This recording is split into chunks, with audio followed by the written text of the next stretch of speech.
Okay, we're back. Tape number 8 here. Okay, last we were taken off with here, we had Meier in tow on our 76th contact on Monday, May 23rd, 1977. And he'd been asking Meier where Psyche was, and she said that, well, she'd been gone. She was staying away so as not to interfere with the development of the new community and the new house, because Psyche had a way of always wanting to be involved in everything, which is getting too close to Billy and the other people. So she felt it best that she stay away for a while, and it had been about 3 months. Meier warns Billy that the Befath are causing more problems, and they are getting ready to do something. They're very concerned about Billy building this center and founding a center for spiritual growth and truth, and they're very concerned about the security. She says also to find out that many members of Billy's group are being influenced by the Fath already, that they are projecting thoughts into their subconscious, unable to defend themselves and discern where these thoughts are coming from. Already many members of the group are finding themselves influenced by this and developing wrong thinking. And that certainly would explain, Billy says, why we're having so many problems in the group, so many arguments and egos are flying all over the place. Some of the members want to be commanders and leaders and think they're better than the other people. The irony is that none of these people in previous lives have been any person of particular note or value. They were just housewives, potters, etc. But they're all acting like now that suddenly they're very, very important to the mission and that the earth just can't get along without them. Well, Billy is returned home, and he had been gone actually for about an hour or so, but she put him back so it only looked like he'd been gone about 15 minutes. Because when he left, everybody was working on the house, and they saw him walk away to the east and leave. And now, 15 minutes later, he pops back coming up from the west, and it would have been impossible for him to actually get around to this location that fast. Because of the terrain there, he would have had to have gone clear around a hill, and there's no roadways or anything for transportation. So it would have been impossible for him to actually come back from that direction, except for the fact that Meier moved in time. The 77th contact was on Tuesday, May 31st, 1977. Patah at this time tells Billy that after listening to the thoughts of many of the members in the group after they've been working together for several months, that there are certain members of the group who are just not going to make it in this community. There are problems with some of them, massive egos where they think they're too much better than the other people. There are some people also have very low self-esteem, insecurity complexes, which won't be able to get along in a community atmosphere. Sounds kind of normal already, doesn't it? So they've been monitoring their thoughts for about 3 months, and Patah admits they're not too sure exactly how to advise Billy about this. So they turned the information over to the High Council, hoping they would come up with something. Patah again warns Billy about the evil of the Befath and for security. He tells him that there are very difficult times ahead, and during the next 12 months there's going to be lots of difficulties in the group. Some of the group members may actually desert and leave. The next contact is on the 78th contact, which is Wednesday, July 6th in 77. Hey.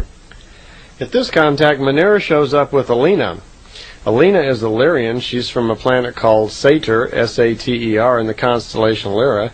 It's 157.3 million light years away from us. And their son's name is Mel.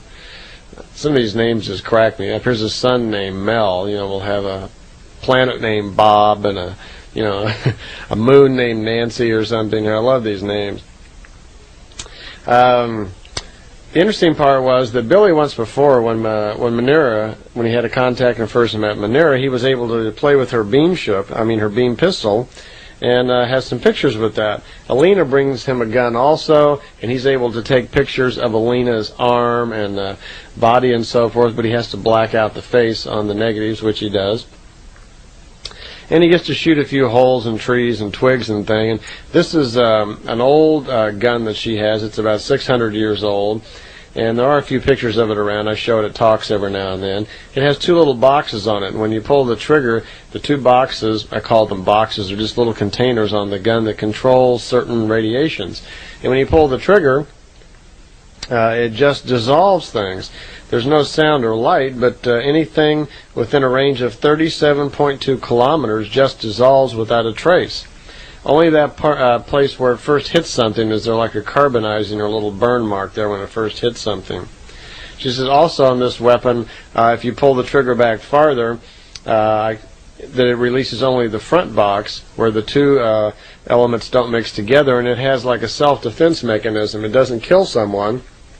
It has the effect of like drugging them or knocking them out somehow. Their newer weapons are much more advanced, she says. They're far smaller, and they're also connected to the brain waves of the person who owns the weapon. Only that person could actually fire the weapon, and it's more sophisticated where you can actually almost think what you want the weapon to do and what you want it to hit, and it will just aim at it and fire for you. So it's far more sophisticated, but they didn't have one of those for Billy to play with. Billy asked about her ship. Wanted to know a little bit about Meier's ship, because he noticed the animals didn't run away when the beam ship came. And she commented, well, my ship is not a beam ship like Semyasi's is. It's a different kind of ship. And it works off a different principle. It's not a beam ship, so it doesn't produce these electromagnetic vibrations and oscillations that the animals can pick up. Her ship flies by what she called a densification of atmospheric gases. These gases are then compressed and exhausted somehow.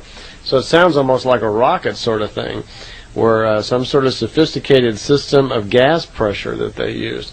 She says it cannot fly in outer space. It was just designed to be used in atmosphere around planets. So a little different ship here. Meier and Alina spend a little time praising Billy about how well he knows so many different forms of manual work, carpentry, electrician, and so forth.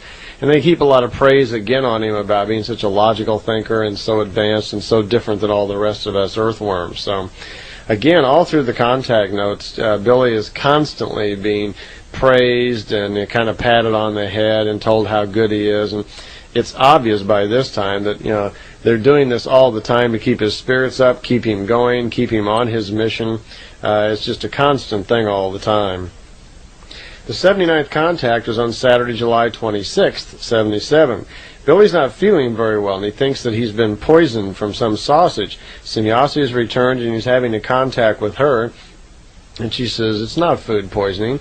And she brings him into the ship for an examination, and right away uses some little device which reveals in his blood that there are some sort of parasites inside of him. She gets excited right away, and she pulls some little device out that she puts next to the skin and turns it on, and takes about 6 seconds, and she says, there, now all parasites have been eliminated from your body. At the moment, your body is totally free of any disease and any parasites. So I'd sure love to have one of those little devices. She warns Billy that something's gone wrong here, and she can't understand, where these parasites have come from, so she's going to look into it. She also, on that contact, warns Billy that there are very dangerous egos forming in the group, which are going to cause a lot of problems for him, and it's going to make it very difficult for the group to come together. Billy asks if Quetzal is going to go through with his promise of a demonstration of the ships for the rest of the group, and she says that this time, well, he had planned to, but he is so concerned by all of the ego, jealousy, and anger that's raging in the group trying to form this community that he's going to hold off on that, and he'll let Billy know later on. On the 80th contact, which was Wednesday, August 24th, 1977, Semyasi is moving her ship next to a tree to meet Billy when she picks up really strong feelings of pain from Billy. Well, this is kind of a surprise to her. She's never felt this before. Something's wrong. So she reacts kind of quickly, and pulls the ship away real quickly and causes the top of the tree to be damaged, which later on she moves the tree so it what did not exist in a time when it could get hurt. But she's hurt this tree, and she's feeling bad about that. So she goes back and reports to Quetzal that something's wrong with Billy. They look into it and find that Billy had been attacked by some little critters. Apparently, these Befath guys had put some mechanical-looking little bugs in a tree on Billy's property. The little mechanical bugs, whatever they were, would fly around, letting out some sort of bacteria in the air. And this was what was poisoning Billy and causing his thinking to change. Apparently everybody at the community, at the group there, this bacteria had gotten into them also. So this might explain a little bit why they're having trouble getting along. The outshot of it was that Semjase says we're going to destroy all these little bugs in the tree where that's coming from. And Billy says, how are you going to do this? And she says, well, I use this device here in the ship. It's kind of like a beam device, like those pistols you played with. But we can control the intensity of it and how far, the range is. And Billy says, can I give it a try? She says, surely, okay, let me show you how to work it. And she's explaining a little bit about it, how you move this device and for aiming, and you move this little handle here and so forth to make it work. And she says, I'm 38 meters from the tree. Let me move in a little bit closer. And as she's moving the ship, Billy goes ahead and fires. And she gets a little excited, like, what have you done? Wait a minute. I haven't got to stop the ship yet. He says, that's okay. It's all done. And she looks, and she's very surprised that he had figured out how to use the equipment so easily, and he'd accomplished the task so simply. And he says, it's really no big deal. It's a very simple device, and anybody living on Earth who's used to messing with mechanical mechanisms could figure this thing out very simply. Probably all these kids we had that play video games would have figured it out in a flash. But she was a little surprised because they're not used to doing mechanical things, and when that device is installed in the ship, she says it normally takes them an hour or two to be checked out on and trained how to use it. So apparently they're not too mechanical minded. They probably have droids and things that do so much for them that they're just not used to figuring things out on their own. On the 81st contact, which was Sunday, September 4th, 1977, a rather unusual thing has happened. Apparently the B'Phath have shot at Billy's house. Apparently what has happened, they've aligned themselves with some ETs from the Pegasus system, who are really rather kind of wicked in thinking, apparently. These beings have a weapon somehow that takes thought energy, concentrates it, they can aim it at something, and it causes vibrational oscillations that cause matter to break down. And they've actually fired at the back of Billy's house and destroyed part of the wall on the back of Billy's house. Well, Billy listens to the explanation of how it worked and who did it, and he's kind of upset, but he doesn't seem to be as upset as Semjase is. The outshot of it was that Quetzal stations a telemeter device over Billy's house for security, so they'll know if any of the B'Phath ships come around again.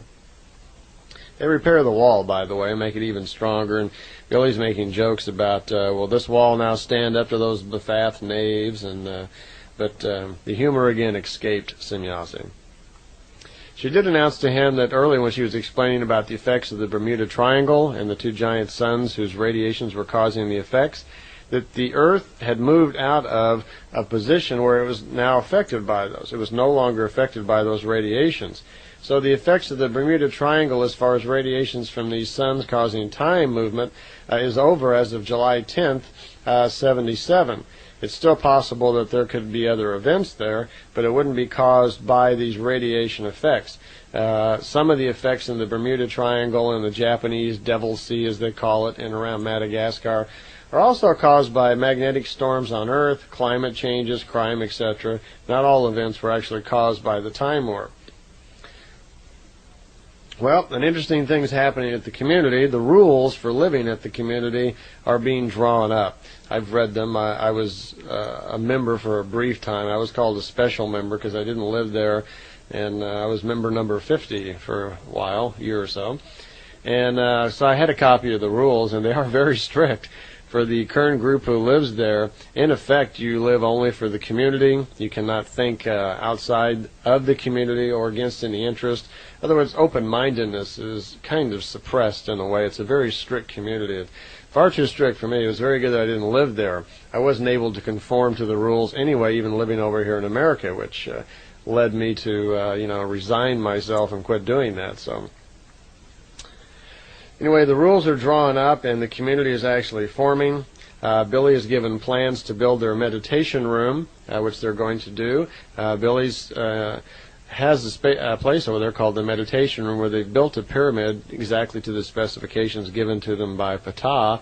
And as a regular practice, all of the members use the meditation facility. For those of you who are into astral projection, you'll enjoy this next little part here.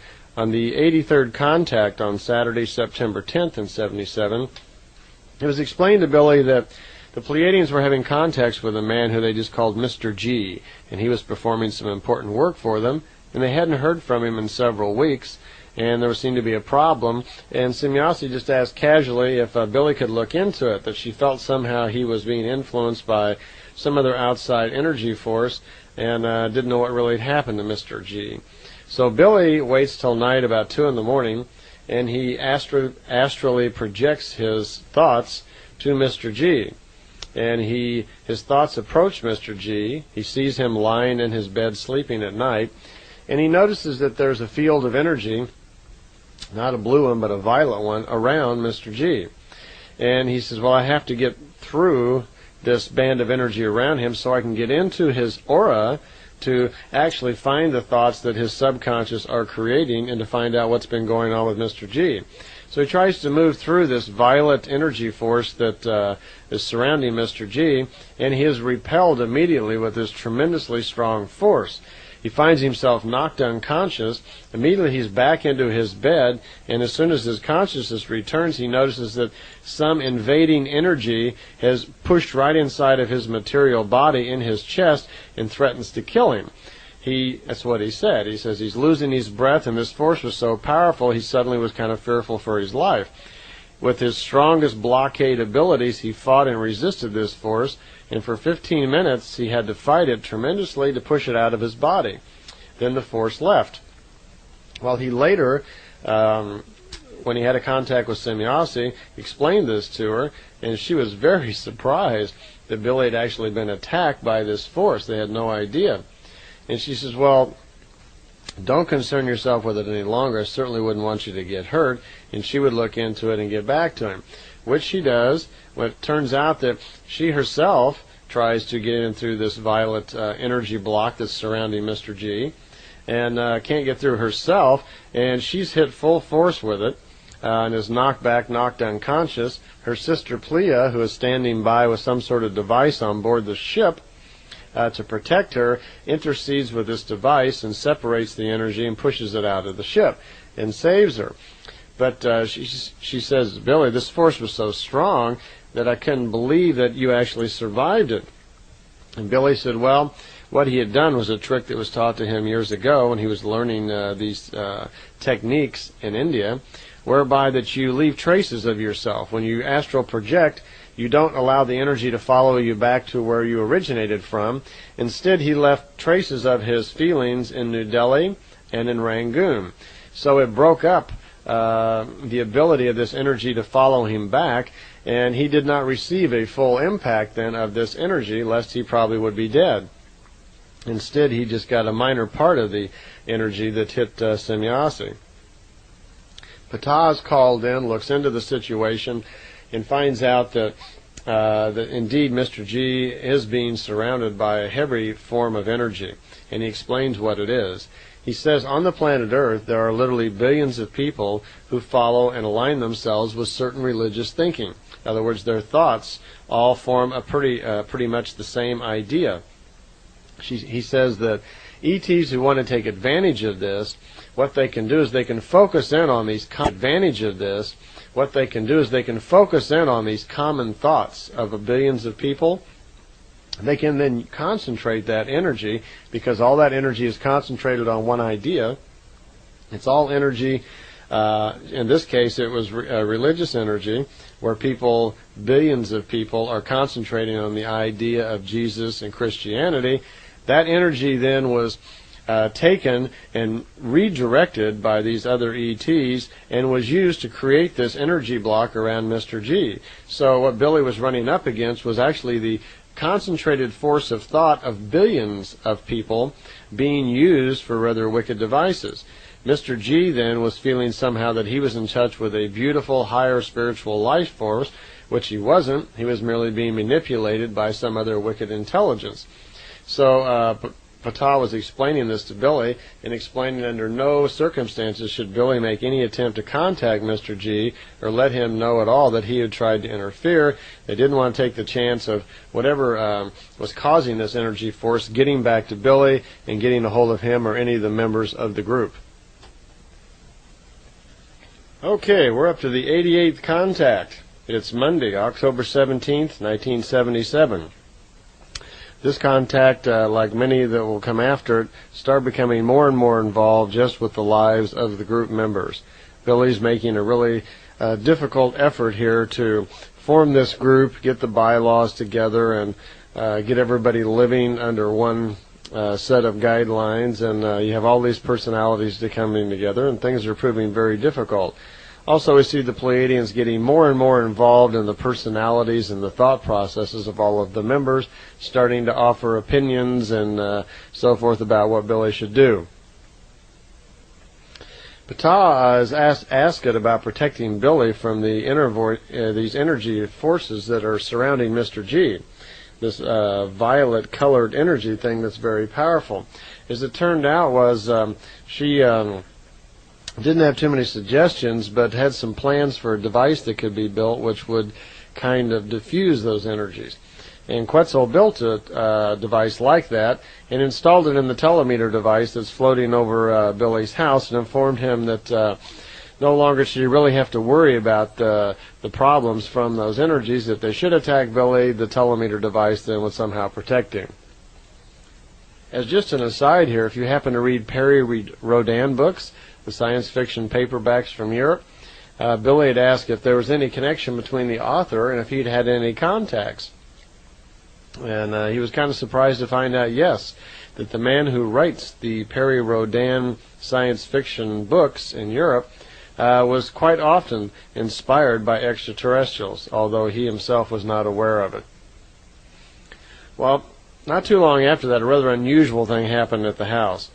Billy was walking Claire out one night to leave, and they heard a strange sound by the house, and kind of spooked Claire, and she hopped in her car and took off.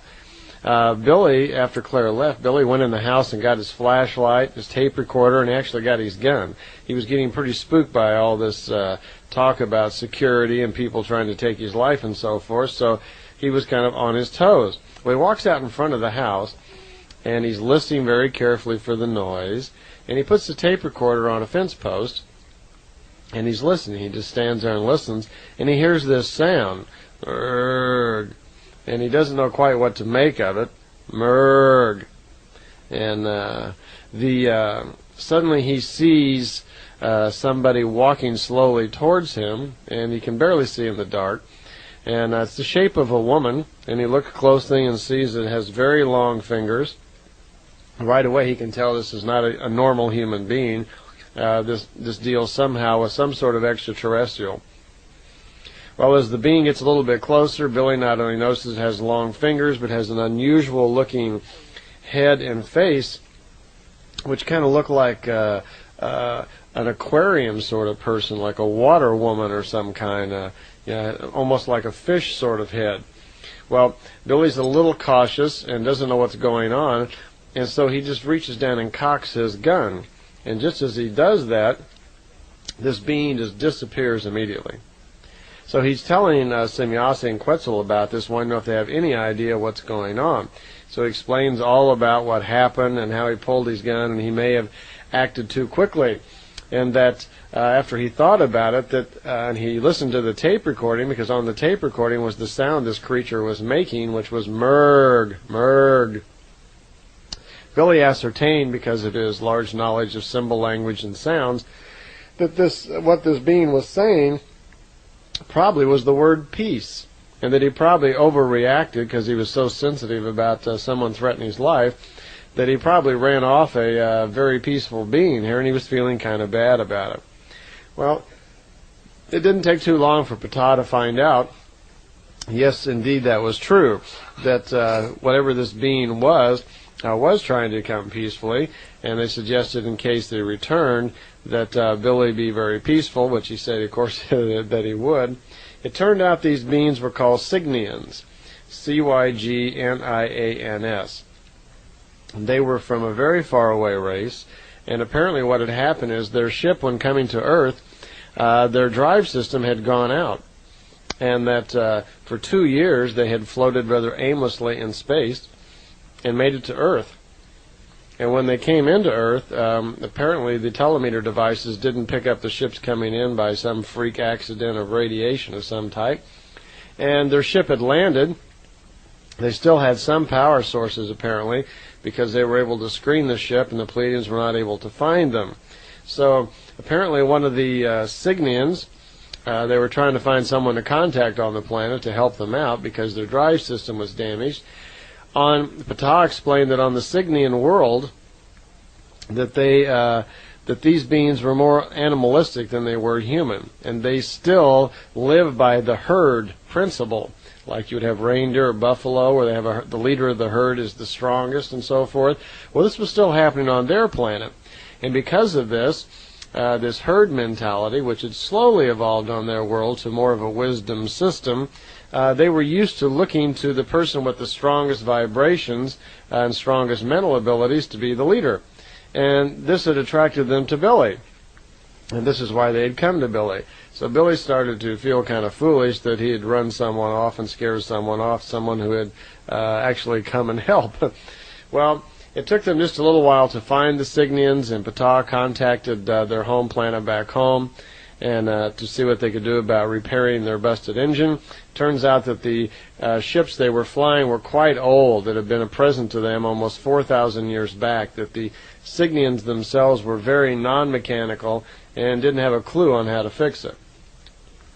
Not to mention the drive systems were unusual also to the Pleiadians, and they weren't sure how to repair it and didn't have any parts for it, so it was going to take some time to do that. Apparently the Cygnian that had come to Billy, her name was Asina. The Pleiadians eventually found the Cygnians in their ship and took them to their station in Switzerland and put them up there for a few months while they got their ship fixed. Well, Billy, feeling pretty poorly about the way he had treated this Cygnian that had come to help, says he'd sure like to meet her and express his, his sorrow at being so abrupt with her. And it was arranged that he could do that. He finally meets Asina and gets to take his picture of Asina, this rather unusual being from another world. Okay, we're up to the 92nd contact now, and this is on Wednesday, November 23rd, 1977. Billy gets on his moped, and he's riding out to the spot where he's supposed to meet them, and he's really not feeling very well at all. Out of all this worry and concern about possible attacks by the Fath and other energies that may be bothering the members of the group, he's been trying very hard to protect them. There are 11 other people sleeping in the house. And what Billy's been doing is he's been staying up every night while they sleep, and he's been staying awake spiritually to protect them. He guards their subconscious on the astral plane so outside influences can't get in to bother them. And then, of course, he has to sleep for a few hours, and everybody's up again for the day. Well, you combine this with the work of running the center, doing the physical work, having contacts, and doing the writing. He's wearing the center, doing the physical work, having contacts, and doing the writing. He's wearing himself out.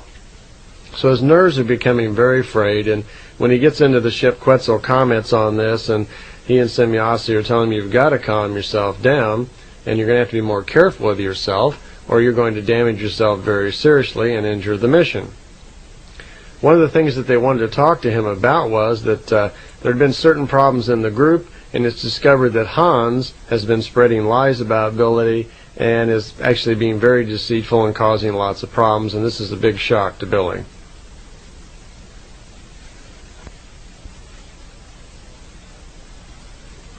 Fifth contact, Saturday, December 17th, 1977.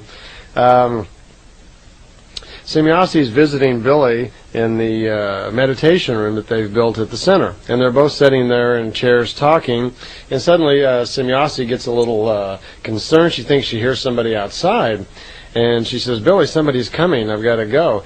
And she says, no, calm yourself. There's nobody out there. She hears it again. And she jumps up out of the chair, and she's backing up, and she trips over a little space heater there in the room and falls backward, hits herself on the wall, and disappears just as soon as she hits the wall. Well, Billy's not too surprised by this because he's used to her hitting the button on her little belt there, and she immediately pops back out and goes up into her ship. He goes outside and finds that Jacobus is out there, and apparently knowing that Semyasi was in the meditation room, he had decided to sneak up there and have a peek at her and wanted to get to see her himself. Well, Quetzal shows up 2 days later on Saturday because Semjase had blinked out on Thursday night. It's now Saturday, and Quetzal comes to find out exactly what had happened. And the tone of his voice is very serious, and Billy's immediately kind of alarmed and says, well, what's going on? What's happening? And he starts to explain to Quetzal all about what happened. And Quetzal says that, well, after she beamed out of the room, she didn't show up back at the base, and they were very concerned. Well, they went looking for her and found that Semjase was floating in her ship above the center. She had a broken arm, she was in a coma, and her skull and the back of her head was greatly damaged. And matter of fact, she was so close to death that Quetzal was very, very alarmed. He immediately informed Ptah and rushed Semjase as quickly as possible back to the planet Ira to see what he could do for her. Ptah is trying to do something because it seems to be beyond their science, so he puts a call out to Ascot, since their race is far more advanced, to see if something that actually they could do. Well, the chain of events goes on that Billy doesn't hear anything for several days, and he's quite concerned. And then on Wednesday, December 21st, after several days, which is his 96th contact, suddenly he's contacted by someone he doesn't know. It's a Pleiadian man called Aisetos. And he goes to see Aisetos, and Aisetos apparently has come to bring him a message about Semjase, and Billy's very upset. And he said, well, who are you? I don't know you, and why have they sent somebody I don't even know? Days have gone by here, I haven't heard from Quetzal, and why haven't they informed me what's going on? He's very nervous about what's happened to Semjase. And Aisetos begins to tell him, well, calm yourself, and I'll explain about what's going on, and blah, blah, blah, that Semjase's okay. And Billy just flies off the handle. He says, I know she's not okay. Who do you think you are coming here and giving me this information? I know a lot better than that. I've projected myself back to the planet Ira to see for myself. And Aisetos is very taken aback by this. He says, you have projected your consciousness back to Ira? I was not informed that you had these abilities. I thought you to be a very primitive and ignorant person. And Billy gives him a short lecture about, he's just crawled out of the jungle and he's not quite as silly as a monkey. And then he has those abilities, and he proceeds to tell Aisetos all that he has seen. He tells him that he projected his consciousness, astral projection, back to the planet Ira to see what has happened to Semjase. He sees her in a glass box in what looks a room sort of like a hospital room of some kind, and she's laying there frozen, completely dead in this glass box. That her head is in some sort of horseshoe device that's transparent. And he explains all this to Aisetos and says, so how can you become telling me here that everything is okay when I've seen for myself that she's dead? What are you talking about? And Aisetos apologizes to Billy for assuming he was so ignorant, and he's very surprised that Billy was able to do that. And he calms him down, and he assures Billy that he has come to give good news, that Semjase is alive and she's well. Billy says, well, how could this be possible? And he says, well, Semjase was frozen in that state that you saw, Billy. You were absolutely correct, but you did see that she apparently was dead. Pleiadian technology allowed them to freeze Semjase in a particular state that prevented the spirit from actually separating from the body. Even though there was medical death and severe brain damage and no brain waves, that they were able to stop it right at that point in hopes that Ascot's technology might be able to do something. Well, what actually happened was, he said, was that Ptah got in touch with Ascot. Ascot said that no, it was too far gone for their technology, but she got in touch with another race of people who had the technology to do something about it. They immediately just transmitted themselves into the operating room on Ira. These men came in, I guess you'd call them doctors, or we'll call them that. They came and they did something very, very unusual. They brought with them kind of an artificial plasma. They then took the dead part of the brain out, took the skull cap off, took the dead part of the brain out that had died out, and they put this artificial plasma back into Semjase's brain and put the skull cap back on.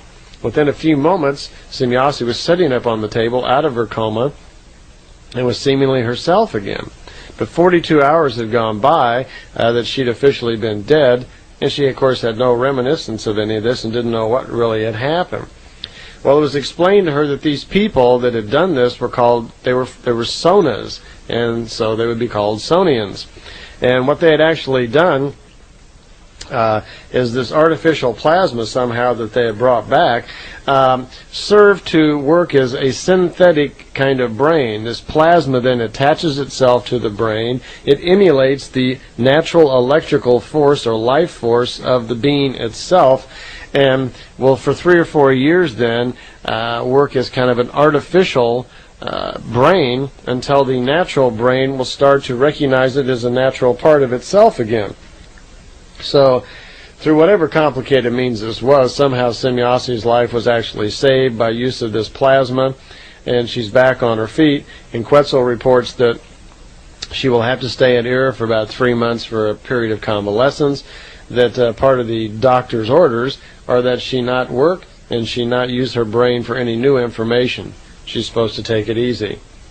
So Quetzal returns then on the 97th contact, which was the following Wednesday, December 28th. A week later, Quetzal comes back and is very apologetic to Billy, and he's, of course, reaffirming all the things that he's learned from Aisedo, and apologizes to him for not being a little bit more careful with Billy's emotions. And he also was surprised that Billy had the ability to astral project to Ira and see for himself. Well, it's explained to him that Manera and Plesia will help Quetzal continue with the mission, and because Semjase won't be able to come back for about 3 or 4 months. And Billy has a couple more questions about how this is possible that this plasma could work. And Quetzal just kind of runs over it again, that yes, that the brain itself has within it the electrical, or what's called the cosmical life force. When a being comes into life, that there is a force of energy in each being that keeps us alive. There is a life force within us. And this cosmical life force can do many things. It provides the impulses for life and nourishment, but there's something that it can't do. Apparently, the brain itself can send information to an immune system to correct most everything, but these impulses are not capable of curing the brain itself somehow.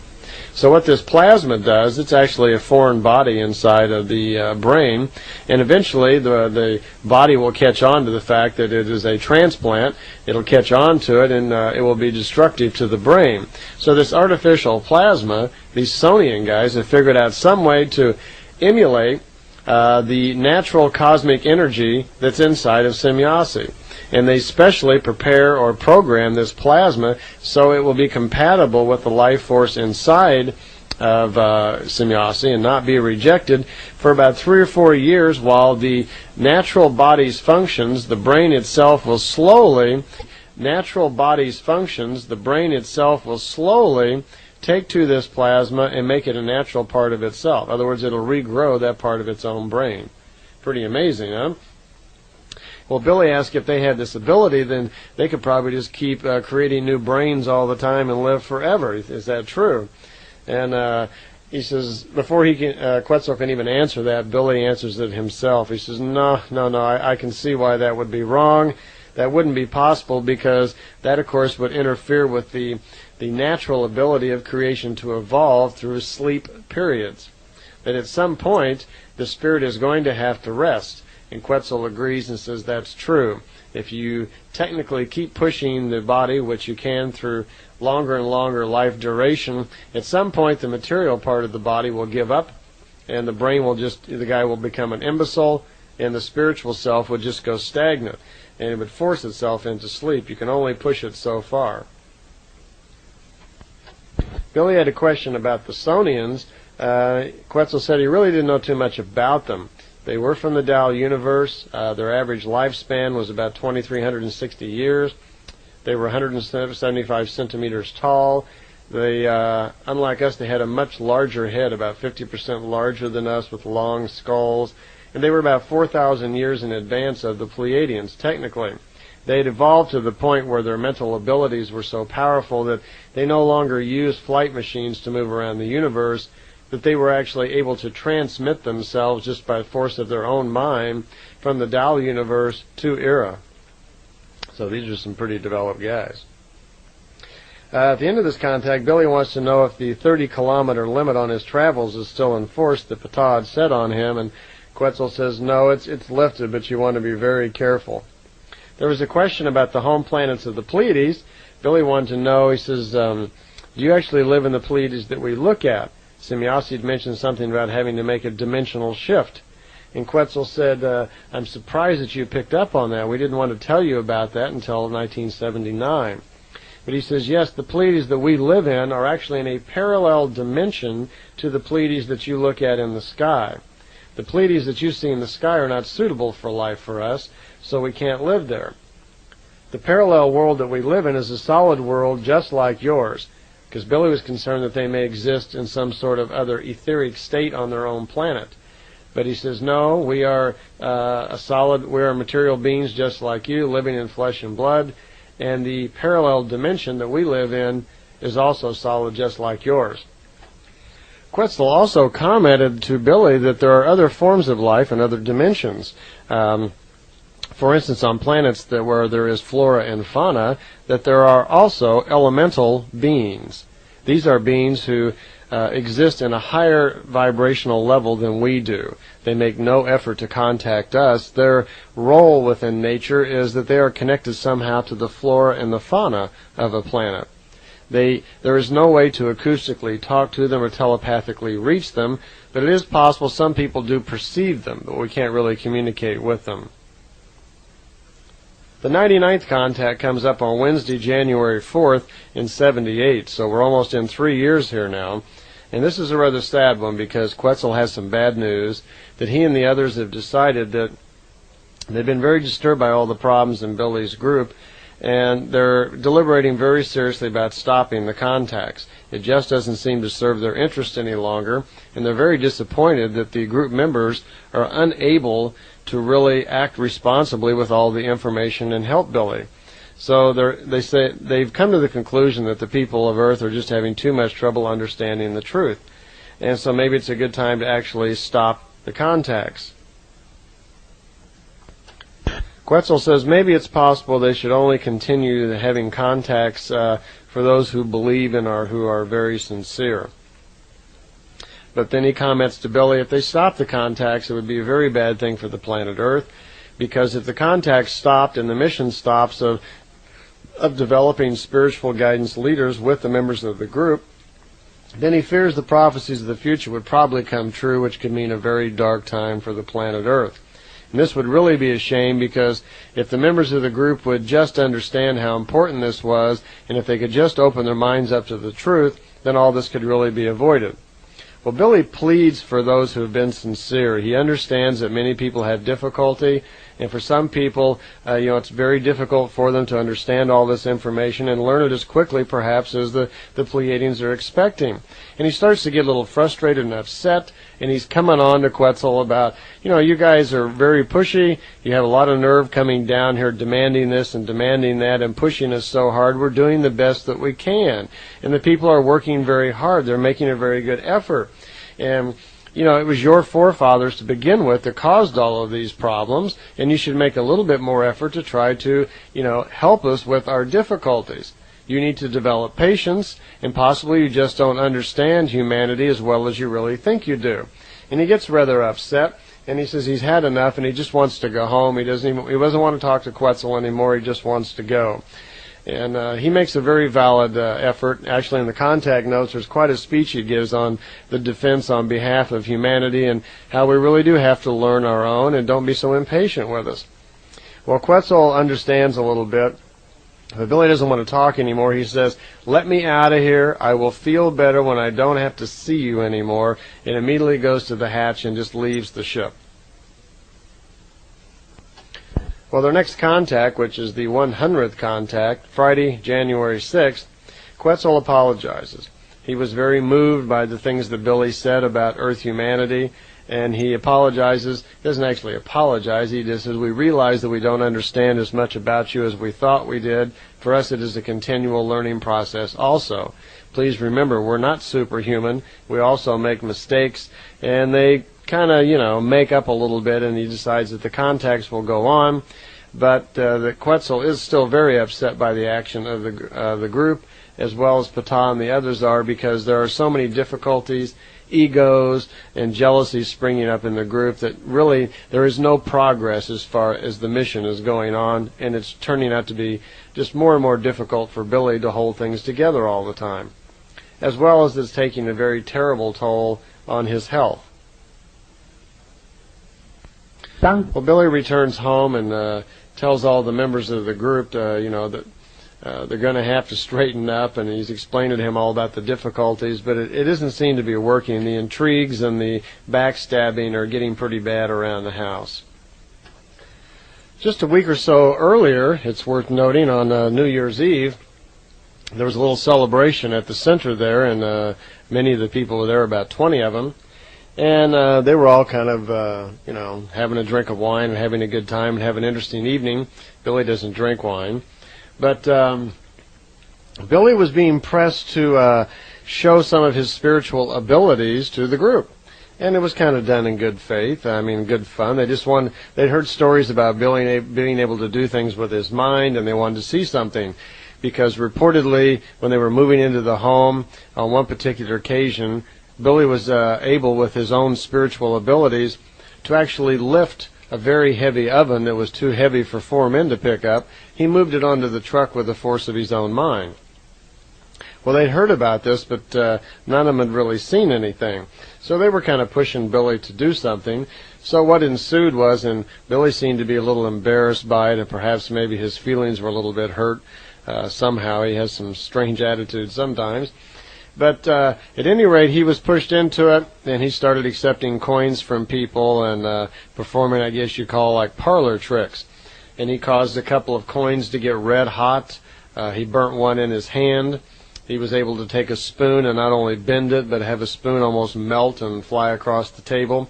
So he kind of got everybody's attention, and everyone got to see Billy's powerful spiritual abilities that night. And so for them it was also true, and this served as kind of a strong thing for most of them of what Billy was talking about, how you can really develop personal abilities through the use of the Spirit. So they had a pretty good show on New Year's Eve. Well, I see we're about out of tape, and we're towards the end of Book 18 now. So I'll see you on the other side, and we'll take a trip to San Francisco in the future.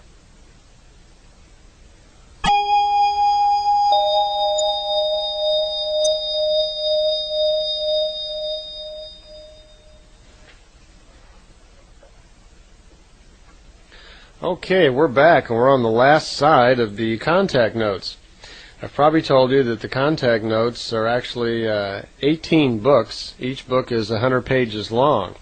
And I've gone through chronologically just about everything in them. I've left out a few things, mainly most of the information about creation and science of the universe.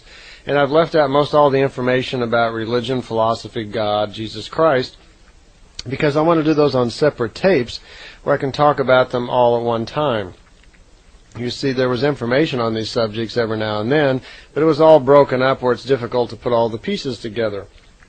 So you have separate tapes in your collection called Emmanuel and Creation, which puts all of the information about these ideas into one section so you can hear it all the way through. Okay, we're up to the 102nd contact, which is on Tuesday, February 21st, 1978. We're into our third year of contacts now. It was in the middle of the night that they came this time. Quetzal and Meier came, and they landed their ship right in front of the house. Actually, it was about 3 o'clock in the morning. The whole household was asleep, and Billy was surprised that they landed right out in front of the house.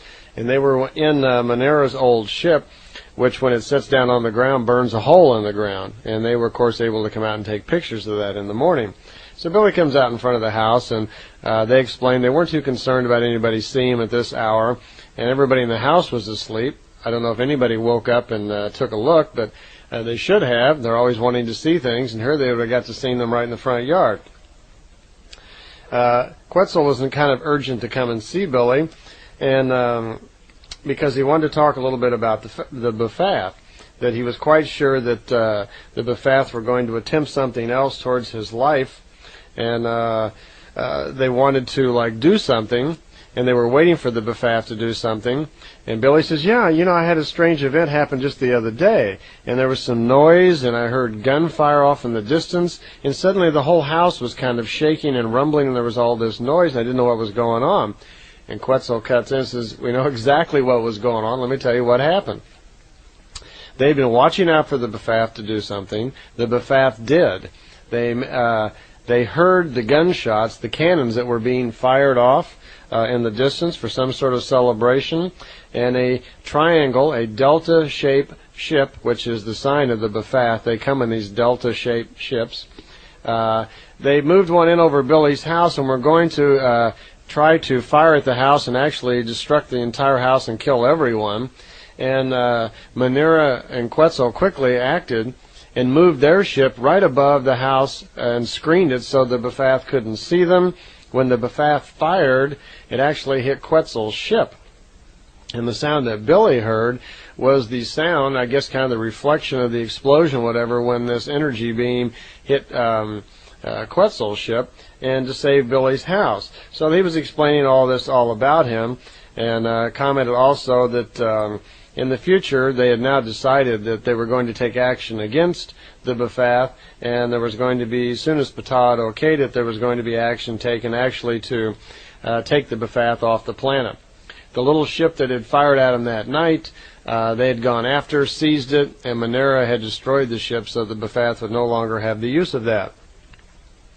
You get the idea as you're reading the notes. There's a difference in personality for sure between Semjase and Quetzal. Semjase seems to be a little more emotional. She gets a little more excited here and there. She's a little sharper with her tongue and her tone about things. Where Quetzal seems to be much more mild-mannered. He seems to be a little bit more understandable, I would say a little more considerate of the situation. He's more tolerable to things, and I like reading the passageways in the books when Quetzal's involved. He just seems to have a really nice personality where he's really trying very hard. He's obviously a very peaceful and loving man. Okay, we're up to the 104th contact, Saturday, March 18th. And Billy's talking to Quetzal, and he says, the ship that we're in, does it have time travel capabilities? And Quetzal says, yes, it does. What exactly are you up to? And Billy says, well, I want to go into the future. And not just the future. I want to go to a specific place in the future. I want to go to San Francisco and see the next great earthquake. Is there any reason why I couldn't? And Quetzal says, no, not that I can think of. I see no problem with that. But he says the ship that he was using, he'd have to return to the base and make some sort of adjustments or something, because it apparently only had the ability to go into the future for about 30 minutes at a time. And there was no explanation why this was, or why the particular ship that they were using only had that capabilities. But he did. He returned to the base and made some sort of adjustments with the ship. Then he and Billy struck out for the future. Okay, we move into the future, and it doesn't say exactly where they are and what date they are at. But the contact notes begin with they are about 300 kilometers from San Francisco, in the future someplace. And Billy is looking out the hatch of the ship, and he sees the San Andreas Fault. Quetzal's pointed it out to him. And he says, you can see the ridge, the natural ridge all along here where the fault goes. And Billy says, it's very interesting. Can I take a picture of it?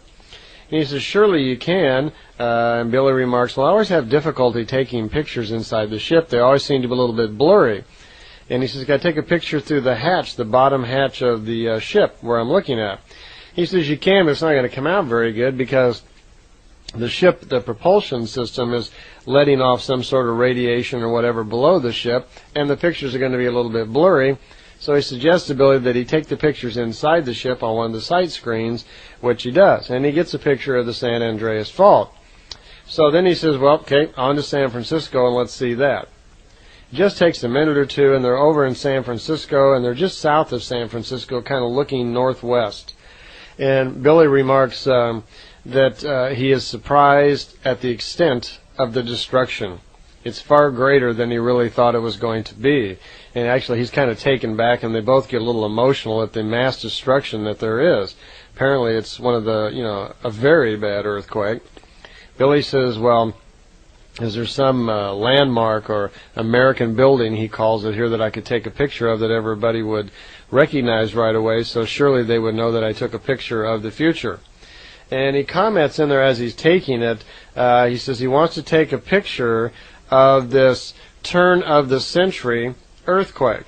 There's no exact date given, but there is the phrase that it's happening right at the turn of the century. Now, we're 92 now. Then also it's mentioned that even though they moved forward in the future from 1978, that each time they would have gone back, the time would slightly be different. So, and as I've learned from Billy since, that things are speeding up a little bit.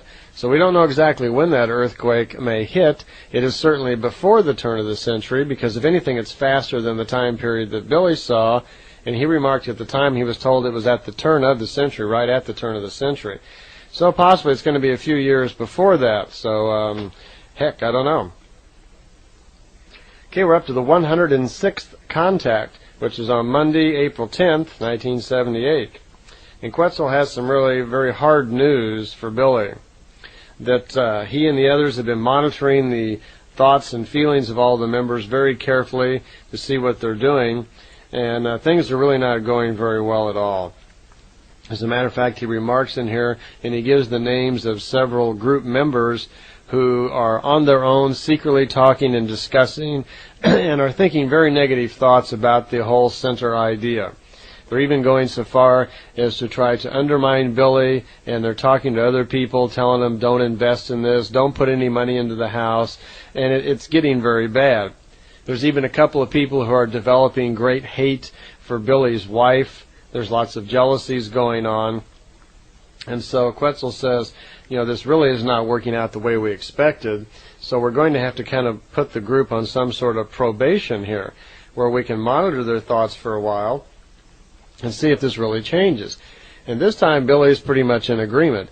Things have not gotten better. The group steadily is getting worse, even no matter what. Things have not gotten better. The group steadily is getting worse, even no matter what he can do about it. That the teachings aren't going well. Certain members are just, violently opposed to them, and they're going to have to leave the group, which they wind up doing. So it's kind of a sad time. It's kind of the beginning of the end, when both Quetzal and Billy actually are beginning to realize that this just is not working out. That Billy's mission as a prophet may have to be served in other ways. Well, on the 107th contact, that's Saturday, May 20th, 78, we're up to 107 of them now. Billy's surprised was Semyasi and Plea come to see Billy. And Semyasi is back, and he's, of course, very excited about this. He hasn't seen her. She's been gone for 3 months since the accident. So he's really happy to see them. And, there's the usual exchange of, how are you, great to see you, etc., etc. And one of the first things Semyasi says, which is very nice, is she says, tell Jacobus that I don't hold anything against him. It's not his fault. And Billy's very happy about this, because Jacobus, there's been a lot of anger vented toward Jacobus for the accident, because they all feel like he caused the accident, and it wouldn't have happened with, if he hadn't been sneaking around and being irresponsible. And Jacobus himself, I know him, he's really kind of a sweet guy, but he's a little slow, and I don't mean that unkindly, and he has a difficult time with things. And he felt very bad. He felt very bad when this happened. So it was very nice for her to say that and kind of perk up his feelings a little bit. Billy's feeling a little better now, and he's kind of excited that Semyasi's back. And he says, can we just fly over by the house? And she says, sure. And they fly over by the house, and his wife and several members of the group, he sees them down in front of the house. And he hops on the radio so they can hear him. And he's saying hello to everybody down below. And he says, Semyasi, could you please just let the ship be seen from it so everybody could see you? And she says, oh no, it's not possible to do. I don't have Quetzal's permission. So unfortunately that wasn't possible at the time. Along with this contact came the news that the Befath, the last remains of them, had been rounded up and taken off of the planet. They were going to take them to another galaxy and another location where their technologies would be taken away from them, where they really couldn't cause any more trouble. It was also mentioned that they were going to fill in some of the area below the pyramids, way down below in the big halls where the Befath had been living, and they just took everything out and filled it all in down there with some sort of dematerialization, rematerialization process. So Billy said, well, did you fill in all of the walkways and caverns below the pyramid? And she said, no, most of them are still there. We just filled in the very large ones where the Befath were living. Sadly enough, though, she had to reiterate the words of Quetzal, that yes, they and the others had really noticed the degeneration of the group, and the great problems and strain that it was putting on Billy. And she said that the High Council had informed Quetzal that they better start putting a probation period on this, and if things didn't get any better, then they were just going to have to stop the contacts as they were happening. And Billy kind of agreed, and they suggested also that he no longer even pass out his contact notes to the members, because most of them were not behaving sincerely anyway, and it probably wasn't a good idea. And he agreed to that also. He's at this point, he's understanding more their viewpoint, where their desires and their interests are not being met or serviced by the group, and so there's no point in really continuing it. Well, the 108th contact is on Thursday, June 1st, 1978. And Ptah and Quetzal come because they want to talk to Billy to just make sure he understands clearly about what's going on with the group. And they're explaining to Billy, they realize all the pressures that are being put on Billy, but Billy, as it's turning out, has been doing so much manual work and spending so much time with the group that he's not having any time to spend on his mission. It's actually been a while since a contact. He hasn't written anything. He hasn't been doing any teaching, and he's getting tireder all the time. And it's turning out that his methods of leadership are not working out, so they just wanted to let him know that they were aware of things were not going well. But it was a very friendly meeting, and they were not really having problems with him personally. They were just noticing how difficult things were going. Billy at this time is given the actual names of the members of the group who are causing all of the problems that should leave the group and not be allowed to return. And there are several names in there, which there's no point in mentioning them now. And one comment was that these people also, something that isn't mentioned in the contact notes up till here, but in the meditation chamber, all the members of the Figu group have been allowed to use the meditation chamber, where Quetzal had affixed some device on the top of the pyramid in the meditation chamber that is increasing the lifespan of the people using it by about 10 to 12%. And it's commented here that once these people leave the group, within a very short period of time, the influences caused by that pyramid will go away, and their normal lifespan will then be set back in, so that their original time of death would once again come into play. It's mentioned here also that Claire, unfortunately, which is up to now has been one of Billy's closest friends in the group, unfortunately is having so much difficulty, there's so much strain on her too, that she's taking to undermining the mission and wants out and is causing a lot of damage. She's speaking behind Billy's back, and this is a great pain also to Billy.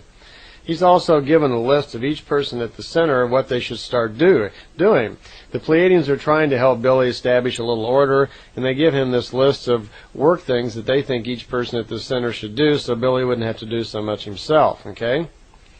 And Billy's given a set of regulations again for the group. Even though they'd drawn up a set of Figu regulations themselves when they founded the group, doesn't seem to be working out very well. No one's sticking to them, at least, some of them aren't. Many of the people, Guido and Bernadette and Jacobus and Engelbert and his wife Maria have always been very faithful from the beginning, and I don't mean to mix them up with these particular problems, including Billy's wife Poppy, who's just my favorite. I just love her. She's so sweet, and she's endured so much difficulties throughout all of these contacts, being a mother and having the difficulty of families, that I can't give enough praise really to her for her personal strength in enduring all this. These people are still with Billy. They endured the entire thing, and they're still hanging in there, so good for them. On the 111th contact, Monday, July 1778, Billy is on his way out to the contact. Once before he had difficulties where his nerves were going bad. He was just getting exhausted. Well, this particular time, on the way out to the contact, he just simply fell over in a ditch. He's riding his moped, he has a nervous breakdown, and he just collapses from exhaustion, literally. Quetzal pulls him up into the ship immediately. Billy's in a coma, he's so far gone, and they're very fearful for his life. It takes a few minutes, even with Quetzal's sophisticated technology, to bring Billy around, and it takes some minutes then for him actually to repair some of the nerve damage in Billy's body. Apparently Billy has damaged some of the internal organs. His heart's even beating irregularly, and there was a very close call here. He may have actually even passed away. Billy notices after he comes to that Quetzal and Semjase are over the top of him, and he's a little surprised to actually even find himself in the ship. And they're explaining to him what the damage that he's done to his nervous system, and Billy's kind of giving in. He sees it happening too. He's just exhausted, and he has no mental awareness hardly at all. Quetzal tells him it's going to take about 12 to 14 days for his nerves to regenerate after the treatment that he had just given him. And Billy can't hardly talk straight, and he's kind of dopey. Apparently Quetzal's done something to him to cause him to just like calm down, some sort of induced tranquilizer. He does mention that the device that he used on him to repair the nervous system and bring him back to health was electromagnetic in nature. He doesn't explain exactly how it works, but just the type of process that was used. Billy's then set down close to home where Jacobus picks him up, and Billy has to go home and do a little recuperating for a couple of weeks because he's just in very bad shape. On a later contact, actually on Wednesday, July 19th, it's just a couple of days later, it's the 112th contact. It was a very short one to check in and see how Billy was feeling. About the only thing they talked about, oddly enough, was dancing. Billy wanted to know if they had dancing in the Pleiades. And Quetzal says they had dancing in the Pleiades. And Quetzal says, yes, they do, but as far as he knows, that dancing is like a normal thing that seems to be in just about every race they come across. It has to do with the rhythm and being interested in rhythm and moving to it and so forth, which that seems pretty normal. But he did comment something kind of unusual. He says that on a Pleiadian world, that the men don't dance. The women will dance, but the men don't dance. And here's why. This is kind of unusual. Might give you some insights into something here. He says that in certain cases, that many males are very incomplete in their feeling of being male, and they harbor some feminine tendencies within them, and that dancing brings those out. And if a person, by virtue of having a short rebirth, they call it, if a person comes back into life too fast, faster than they're supposed to, for whatever reason, that there's a tendency for this, where the spirit may be slightly confused about its sex. Apparently what it comes out to is that we have the ability to determine our sex from lifetime to lifetime, and that's something that we need to have programmed in ourselves when we pass away, when we die. That's something that's in our own head. But if it's not, if we die early out of accident, and we're not clear on whether or not we want to be male or female, when you have an accident, you return to birth much faster than you normally do. And in that instance, he says that the inside the spirit may not be exactly sure if it wants to be male or female. There may be some slight confusion in there, and if there is, dancing will bring that out and make the person even more confused. Now, it sounds like what they're talking about here is there could be some sort of explanation in all of this, how homosexuality actually manifests itself. It can be some sort of accident of when a person does not lead a fulfilled life, a long life, perhaps dies short, comes back too fast, and is confused themselves. Maybe that's where it comes from. Okay, we're up to the 113th contact now, and that happened on Sunday, August 6th, 1978. This contact was, again, for Billy's information. There was very little talk at all about the group. It was with Quetzal and Semjase together. Semjase is still attending most of the contacts here. One of the things they talked about, Billy had a question about the Catholic Church. He had been doing some work with his numbers and working on the prophecies of the future and so forth, and wanted to discuss with him if he was correct about the coming times of the future in relationship to the popes. And Quetzal says, yes, I'll run over that for you. He says, shortly there will be a new pope, that the pope that's in office right now will pass away, and it will be time to elect a new one. Now, we're in 1978 here. I'll try to keep the dates straight here so you can follow this. He says this new pope will be elected by 111 cardinals on Saturday, August 26th. His name is Luciani. He will be called Pope Johannes Paul I, Pope John Paul I. Okay? Now, his name will be introduced to these cardinals when they go to vote. In case you're not familiar, there is what's called the chairs of Rome. The Vatican is actually run by the chairs of Rome, or the cardinals. And I don't know exactly how many there are. There's well over 100. And they make the decision. They vote in on who's going to be pope. Okay?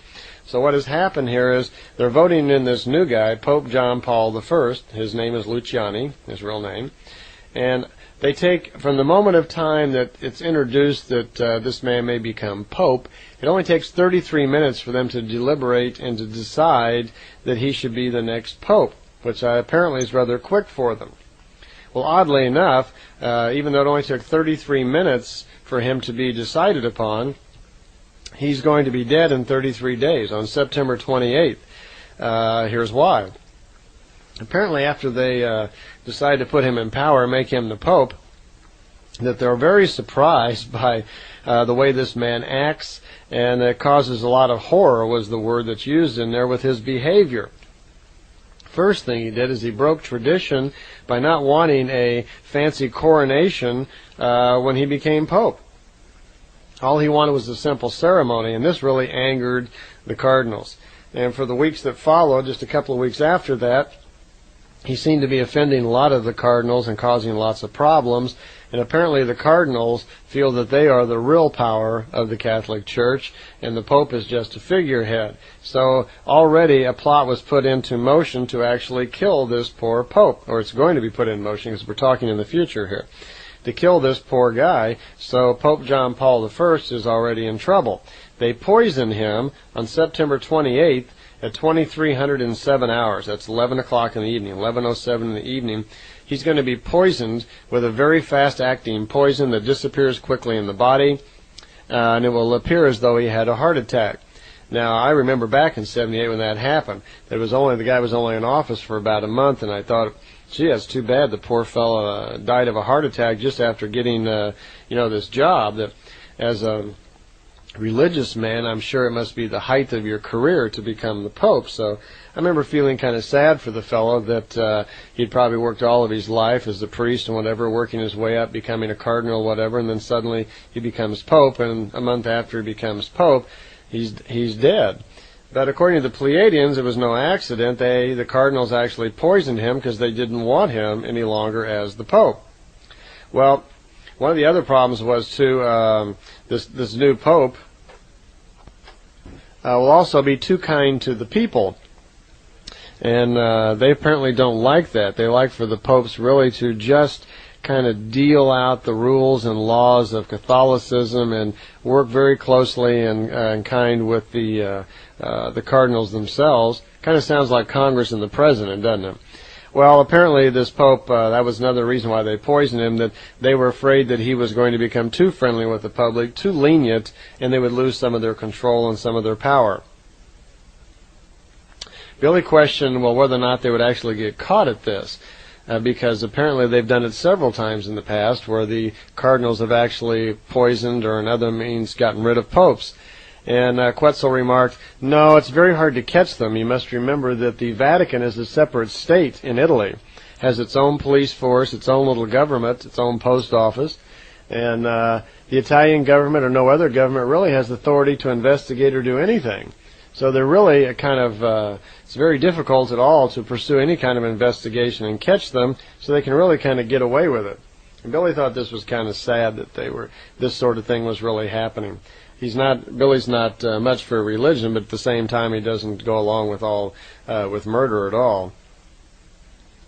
Now this pope that's getting, Pope John I, who's going to be poisoned, his successor begins the prophecies that Billy's talking about, because there's only going to be 3 more popes now, and he's the 3rd one.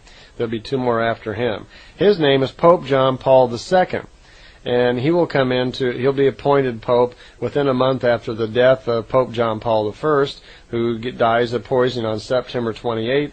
In October, Pope John Paul II comes into power. His real name is Karol, and I can't pronounce it. It's Wojtyla, Polish name, Wojtyla. Not very good with names. I don't know how to pronounce that. But he will be the third. There are only three popes but left before the big world change is going to come. He's the 264th pope, and he will die in the near future. They know the date, but they don't want to give that date just at that point. The world will then be astonished when that pope that comes along next will also be killed very shortly. Then that would be the second to the last pope. He won't have a very long reign whatsoever. Then the last pope will come into power, and he will be a pope with a number value of 5. And he will bring Catholicism into the world arena of war and so forth, and reveal the Catholicism for what it really is. He will be the 266th and last pope. That the prophecy says, and they say that Billy is correct, that will be the end of the Christian church, or at least the Catholic church, that the war will have broken out, and Italy will be overrun, and Catholicism is going to be stamped out, was kind of the phrase they used. That'll be the end of it. Billy out was kind of the phrase they used. That'll be the end of it. Billy must be very careful not to reveal any of these events, because of course they haven't happened yet, and he should never do anything that influences the future. He must be very careful about that. So he assures them that he will not. So I will have to see how its hand plays out. Actually, at the time of this tape in '92, I don't know which pope we're on. If we're on the 265th or 266th, so you might want to check it out. If we're on the 266th pope, that's the last one. Well, the last contact, the contact notes, which is the 115th contact, took place on Thursday, October 19th, 1978. So it's been almost 3 years, and there hasn't been too many contacts of any consequence really in the last year, because most all of them have been centered around helping Billy get the group, the FIGU, organized. FIGU is F-I-G-U, and I should have mentioned it earlier here, sorry. It's an acronym for Free Community of Interest in the Border, Spiritual Sciences, and UFOlogy. Now in German, if you've ever read any German or looked into it all, they make these gigantic words. And when they would say Free Community of Interest in the Border and Spiritual Sciences and UFOlogy, we say that with, a number of small words. They put it all together into one word. And there is one word for that, but it's like 26 characters long, and I can't begin to pronounce it. No one else can either, unless you're German. So we just call it the FIGU, F-I-G-U, and that's just a short acronym for meaning that. So I should have probably explained that earlier, but the difficulties now of getting the FIGU organized and together have become very difficult.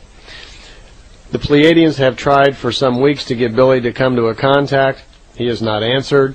He hasn't shown up. And they're, of course, very concerned, because they have a huge amount of time and things invested in him, and they know he's okay. They can tell he's at home and that he's working and doing things, but he's not responding to his telepathic calls, and he hasn't been making any effort to contact them. And now here they are at the 115th contact. Billy showed up. It's October 19th, 1978, the last contact. Well, Billy comes, and Semyosi right away says, she's quizzing him, well, why haven't you responded, and so forth, and is something wrong, and we're very worried about you and very concerned. And Ptah and Quetzal are also there, and Ptah breaks in. He says, I understand, I know what's wrong, and it's come to a point where Billy has decided not to continue with the contacts. And Billy and everybody kind of looks at him, and Ptah always seems to know everything that's going on. And Ptah goes on to say, and he understands why, that for years Billy's been trying to teach the members of his group all of the lessons of spirit and the lessons of all of the knowledge and things that he's learned. And the more he tries, he continues to be more and more frustrated, because very few of them are catching on, understanding, or making any attempt to learn. And the original idea of the FIGU was to bring a group of people together around Billy who would study and learn the lessons and help Billy disseminate them to the world. That it was assumed this would be the best way to get the information out to the world. But it has not worked out. Not only is it not getting out to the world, it's not even working out within the group itself, where there's been so much dissension, fighting, and jealousy that they haven't even learned the lessons themselves. So at this point, Billy's gotten to the point where he just can't stand it any longer. Always the ego and the materialism and jealousy are getting in the way whenever he tries to teach people about love and understanding and how to get along. The biggest problem has really been that the people in the group let their own egos get in the way, and they're all worried about whether or not they're more important than somebody else, if they're closer to Billy, or if they're in favor of Billy or whatever. There's a lot of that going on. That was even going on when I was going over there all the time. So Billy actually is just giving up, and he said he's just had enough, that it's just impossible for him to act as the leader of the Figu, control entirely the group, work around the house, and then try to continue his mission. And he remarks to them, and Ptah understands that it's come to a point where it's just no longer working out well. And Billy wishes to discontinue the contacts in their way also. The probation has not worked out. So this becomes the last contact in the contact notes, which is book 18. I myself was going over seeing Billy and was a member of the Figu, I believe it was 87, 88, and 89. And during the time period I was there, I discovered that there are quite a few more contacts. We're on the 115th contact, and at the time I was over there, there was already 190. There had been another 75, 80 contacts or so, but they were not for the public, and they were not for the group. And they were primarily all telepathic contacts just for Billy.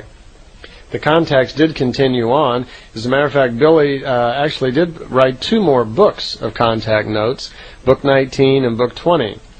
And they've never been circulated. I think the only copies of them are in Billy's office. I've read both of them, 19 and 20, and they're really kind of sad commentaries, because here's a man who's had the opportunity to have meetings, contacts, and education with human beings from another world, and it's become so, it failed because of just the human element. It didn't do well, and in it is full of sadness. There were a few contacts right after book 18, but they were only to talk about the failing of the problems and how Billy just did not turn out to be the right kind of person to lead all of these people. He just couldn't do all of these things. And in book 19 it discusses that a little bit, as well as some of the arguments and so forth that went on in the group. And because of that, the book just never came out, nor did book 20. And book 19 also has a few prophecies in it that were only, I think they were for the year 79 or 80, I forget the exact dates. And they talked about all the problems at the Munich Olympics, the terrorism and so forth. That was told to Billy how that was going to come about and what was going to happen. Billy did send circulars, flyers, and letters to the people at the Olympics warning them, but no one seemed to pay any attention. Okay, we've just finished going over 18 books of contact notes or semiotic reports, whichever way you want to refer to them. And those are the private notes of Billy Meier that were written, of course, through all of his many contacts. Aside from that, he wrote several other books and is continuing to write. I thought it might be interesting here, since we have a little room on this tape, you might like to know about many of the other books and what they're actually about and how you could go about getting them. All the books are written in German. Billy does live in Switzerland, and he lives in the part of Switzerland where they speak German. So they're all written in German. If you read and write German, you could, of course, write and receive any of these books and read them yourself. Unfortunately, most of us here in America don't read German. So I have all of the books in German. Most of them have been translated into English by various people. But unfortunately, the way has never come clear for them to get published. There's always been difficulties with contracts or legal problems, and the books have really never come out. So I thought it'd be good right here. I've got a little list of all the books that are available. I'll tell you what Billy has written, what they're about, and at the end I'll give you his address, and you can write and get them if you want. The first book is just called An Opening Word, and it's available in German only. It's $20 when you send for it. And it's just an opening thing about Billy himself. It's the truth about the information, the purpose, the meaning of religions, the revelation of their influence on human life. So it's just a few opening words about Billy, and it's called An Opening Word. The next book is called Arahat Athrasata, and this is a very unusual book. During his contacts, as they were going on for the 3-year period, Billy was also receiving telepathic transmissions from a higher spiritual form that the Pleiadians put him in touch with. This is not channeling. He actually receives telepathic symbols, and then the symbols have to be converted by virtue of the sign or key language, whatever you want to call it, and then he writes them out. So Arahat Athrasata is a higher spiritual form, as you will hear about on the 2 tapes entitled Emmanuel, that Arahat Athrasata was the same spiritual form that was the teacher to Emmanuel, the man known as Jesus Christ. So this is a higher spiritual form that no longer exists in the physical form, which Billy had a great deal of difficulty receiving information from. The transmissions were stopped on several occasions, once because they were coming too fast, he was overworked, once because the transmissions were too difficult for him to perceive, the frequency was too high, so they adjusted that. But it finally did get done, and the book has been translated actually into English, but there's no legal precedent here, or contract, I might say, for the thing to actually be published. So that may happen in the future sometime. But anyway, I thought I would read you the short foreword from Arahat Athrasata, and then you would get an idea roughly what's in the book. It says in the foreword, Arahat Athrasata, mankind of this earth is in a stage of witnessing a step towards a radical change, a new age, that is clearly seen by spiritual people as more significant. Nevertheless, the great mass of humanity is in the abyss of spiritual ignorance and bondage. So it has become necessary to go to the root and give them this message. It is also necessary to lead them towards or forward to a new way on the path of spiritual understanding and harmony in the future. The earthman should open his spiritual senses and recognize the truth. So begins the message from the spirit level of Arahat Athrasata. There are valuable references to be found in this book on the development of the awareness of life, so that as man begins the Aquarian age, he finds the path of creative justice. That's the foreword in the book. It's roughly a 100-page book. I've read the thing several times. It's a great little book, and it actually contains some really valuable information in the later chapters on practical information on how to experience spiritual growth, how the thoughts of your mind actually work in the universe, how they are, you might say, reflected by the universe, so you can learn to understand what is happening with your thoughts. It's called a boomerang effect, where your thoughts have electrical charges. You create a thought, send it out, and it comes back to you in kind of a reverse polarity form. It's called a boomerang. That's explained in the book. It's a very valuable book with insights into humanity and how we could prepare ourselves for the coming age. In German, you can buy it. It's $25 if you send for that over there.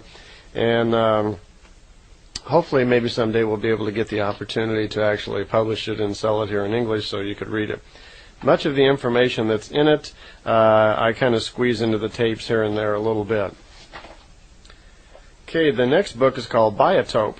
I had no idea what a biotope was when I was villing over at Billy's, and I saw this and I said, "What's a biotope?" And they said, "You don't know what a biotope is?" And I said, "No." And she says, "Well, it's a garden patio." I said, "I've never heard of that." And she says, "Well, you must, surely. It's the most common word in English." Well, maybe it is to a lot of you, but I was not familiar with the word biotope. I am familiar with patio, but not biotope. So Biotope is a short book. It's on the design, layout, and plans on how to build garden patios within nature. That's just $5. There's also a book called The Book of Names. This is a very interesting book. It includes over 6,000 names in their original form and meaning. Throughout the notes, when we were going through the tapes, you notice I mentioned a couple of times that the ancient Lyrians had pretty much figured out entirely the language of spirit. In other words, the sounds that are made and how the spirit actually interprets those sounds in actual meaning. Well, there's a book of names. And this book of names, you can go through it and you find all of the sounds and so forth, and you can look up the name like Sharon, and you can look it up and see what that name actually means in the old Lyrian language, which is founded, as I said, as best they could on the true meaning of how spirit interprets these sounds. That's $60 for the book of names. There's a book called Directives, and it's in German only. By the way, it says $60 on the list, but I tend to think that's a misprint. because it's not that big of a book, and I do not believe that the Book of Names is actually $60. So I think it's a misprint on the list. It's probably only about $15 or $20. There's a book called Directives. It's in German only, and it says $18. These are guidelines, rules of behavior, achieving and keeping one's psychology, physical and conscious, purity, health. This is an attempt by them to write down all the directives for life and how to make kind of maintenance for the psyche, the mind, and consciousness, and so forth. There's another little book called the Decalogue. The Decalogue was translated years ago by a lady here in the United States named Roberta Brooks, who was a very close associate of Billy Meier's, and she was able to translate a book called the Decalogue, the Psyche, and the Meditation. And unfortunately, she had some difficulties with the group over there, not with Billy himself, and there was a falling out, and these books came off of the market, unfortunately. But they're very good books, and she did an excellent job of getting them translated. It's just unfortunate they're no longer on the market. Well, the Decalogue is a book that's devoted to the understanding and explanation of the 10 Commandments, or what's called the 10 Bids. This book was actually transmitted to Billy by another spiritual level called the Patali level. The Patali level is the very highest of spiritual levels. Both it and the Arhat Athar level were very difficult for Billy to perceive. The Patali level was way too high. So it was arranged through the High Council of the Pleiadian worlds that the Patali transmissions would be received by them in meditation. The frequencies then were toned down to where a human could receive them, and Billy was transmitted this information from the Patali level, which explained the original 10 bids or commandments as they originally were in the universe. And there's some explanations in there on how they mildly vary, depending on how the way we've defined them over the past few years. And actually, there's 2 more commandments in there. There's really 12. And so if we find our way to be able to get this book out to you in English sometime, you'll be able to read all of those. You can send for it in German, by the way, and it's just $15 over there. There's also an index of the photos. As many of you know, Billy took hundreds of photos. There's an index to all of the photos for $15. It does not have pictures in it. It has descriptions of each picture, who took it, when and where, and you can buy that, and from that then you can order the photos. There's a book called Life and Death, and it's written by Billy again. It's $25, and it's about the continuation of the spirit inhabiting the human being after the death of the physical body. It's a very interesting book. You might want to get that one. There's one called The Law of Love. It deals with the love and the basis of our existence, the logic of love, its definition and meaning in human life. It's also $15. There is a book called The Meditation, and the meditation is actually like an introduction to the principles of what meditation is. It's an explanation mentally of how to go about performing meditation. You might say exercising it and learning about oneself and developing spiritual powers. It also was translated into English, but it's not available. But in your tape set, there are one tape called The Meditation, which explains as best as possible all the processes that are involved in that. You can order it for $15 in German. There's another book called the Om, O-M. Om means creation. And they refer to it over there as the Book of Books. I'm not sure the price at this point. It's probably around $100, $125. It's in German. It's 600 pages long. And it is... it's a number of things. It's a huge book. It's kind of a rewrite of the Old Testament, for one thing. It contains all the most important laws and commandments according to the laws of creation, rules of order, guiding lines, aims, task of the human being, both in the material and spiritual life. It was compiled together kind of like a mutual thing between Ptah and Billy. And then there's the prophecies. It's $25. It's, of course, prophetical statements and prophecies of coming events on Earth beginning in 1976, some of which I've already gone over with you, and a few I will just kind of write down there in your exhibit on the prophecies. Then there's a book called the Psyche. The Psyche is a very interesting book. It's kind of a handbook for learning to understand your mind, your psyche, and the internal workings of it. It's $15. And then, of course, there are the Semyasi reports or contact notes, which we've just gone over on these past 8 tapes. You can buy those in their German form also, all 1,800 pages of it. and I don't know what the price of those currently is at the moment, or if they even have them all available. So all the books are available in German. Billy's address is listed in your exhibit, so feel free to write and get any of those that you like. And happy reading.